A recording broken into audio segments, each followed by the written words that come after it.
బరి Nageswararao Palupu Raghavendrarao Memorial Charitable Trust నిర్వహిస్తున్న సామాజిక సేవా కార్యక్రమాలు పలువురికి స్ఫూర్తిదాయకంగా నిలుస్తున్నాయని Indian Red Cross Society state chairman YD Ramarao పేర్కొన్నారు. కాకినాడలో గల Bari Nageswararao Palupu Raghavendrarao Memorial Charitable Trust కార్యాలయంలో 3 నెలల కుట్టు శిక్షణ పూర్తి చేసుకున్న మహిళలకు సర్టిఫికెట్లు, కుట్టు మిషన్ల పంపిణీ కార్యక్రమం జరిగింది. కార్యక్రమానికి ట్రస్టీ విఎస్ఎన్ మూర్తి అధ్యక్షత వహించగా Indian Red Cross Society state chairman YD Ramarao ముఖ్య అతిథిగాను, పతంజలి యోగపీఠం వ్యవస్థాపకులు రాఘవానంద ముడుంబ విశిష్ట అతిథిగా పాల్గొన్నారు. కార్యక్రమంలో భాగంగా తొలుత ట్రస్ట్ నిర్వహించిన పాలిటెక్నిక్ కోచింగ్లో సీటు సాధించిన విద్యార్థులను ముఖ్య అతిథి వైడి రామారావు సాల్వా కప్పి జ్ఞాపిక బహుకరించి ఘనంగా సత్కరించారు. పాలిసెట్లో సీట్లు సాధించే విధంగా కోచింగ్ ఇచ్చిన ఉపాధ్యాయులను వైడి రామారావు సత్కరించారు. కుట్టు శిక్షణ పూర్తి చేసుకున్న మహిళలకు అతిథులు సర్టిఫికెట్లు బహుకరించారు.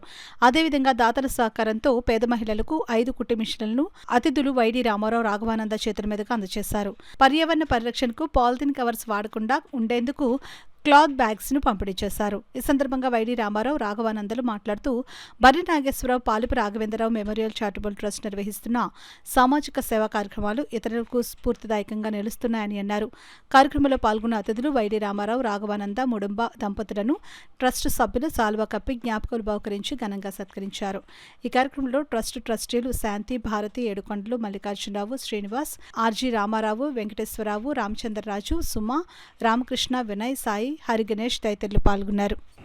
ఈ యొక్క కుట్టు శిక్షణ కేంద్రం నిర్వహించి కుట్టు శిక్షణ పొందినటువంటి 5 మహిళలకు కుట్టు మిషన్లు అందచేయడం, అదేవిధంగా పాలిటెక్నిక్ కోచింగ్ ఇచ్చి అందులో ఉత్తీర్ణులైనటువంటి 2 విద్యార్థులని గౌరవించడం ఈరోజు కార్యక్రమంలో భాగంగా నిర్వహించడం జరిగింది. చాలా సంతోషం. ఈ ట్రస్ట్ వారు మొదటి నుంచి కూడా మహిళల అభ్యున్నతికి, వారి కాళ్ళ మీద వారు నిలబడడానికి, ఆర్థికంగా బలోపేతం చేయడానికి చేస్తున్నటువంటి కృషిని నేను హృదయపూర్వకంగా అభినందిస్తున్నాను.